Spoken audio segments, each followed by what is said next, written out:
Thank you, Mr. Chairman, and thank you to the witnesses for your appearances today for this very important hearing.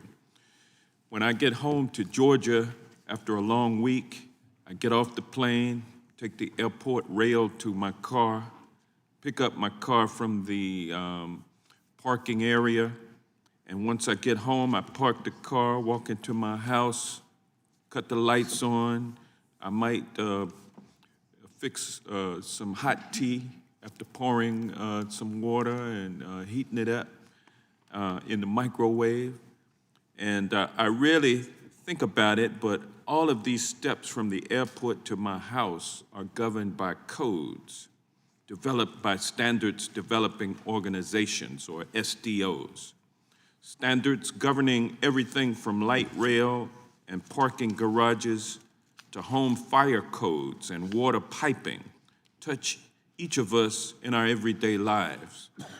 When a contractor works on your house or a firefighter inspects your workplace for fire safety, they have to consult their respective codes.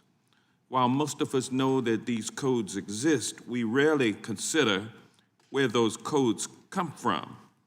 An important part to you and me is that the standards in those codes work.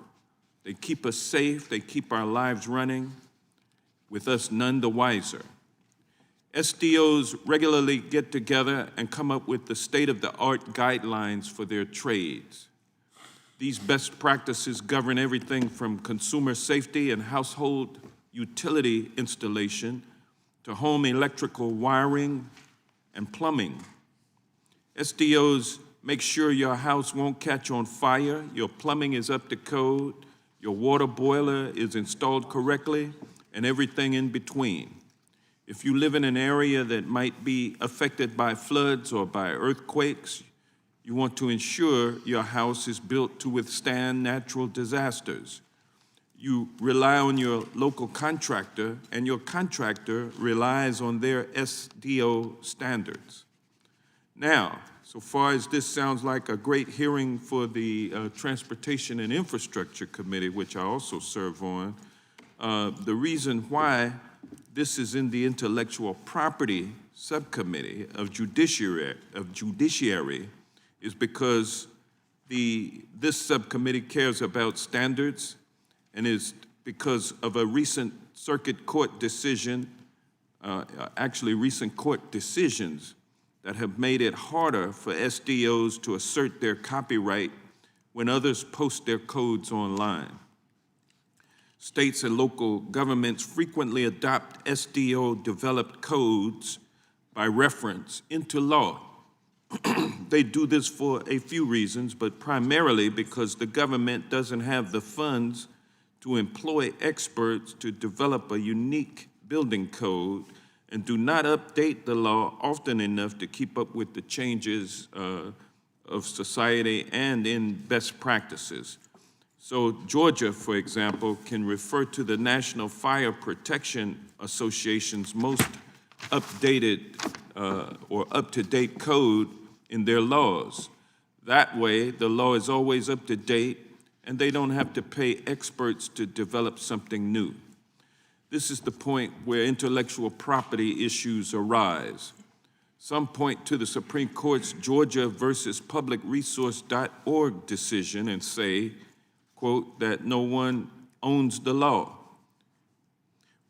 If you can't access the code, you don't know what the law says. And Americans have a reasonable interest in knowing they can access the laws that govern them. Others point out that SDOs fund their work by selling their copyrighted material to experts who use it to make necessary evaluations, repairs, and installations. Without this rigorous development and dedication to constant improvement, they argue American standards would fall behind. So we find ourselves in a dilemma. Once the code is law, it seems only reasonable that Americans should be able to figure out what the law says. On the other hand, SDOs fund their work, which we rely on to keep us safe. Through the sale of their copyrighted works. And we also have an interest in ensuring these codes always reflect the highest possible standards. And they can't do that without income or revenue. Multiple circuit court decisions have found that publication of codes incorporated by reference is fair use. So if we want to ensure that SDOs retain their copyright, legislation is necessary. The question is, what kind of legislation? Last Congress, I voted in favor of the Pro Codes Act, but at the time I expressed concern that we hadn't had a fact-finding hearing to listen to all the different sides to this issue.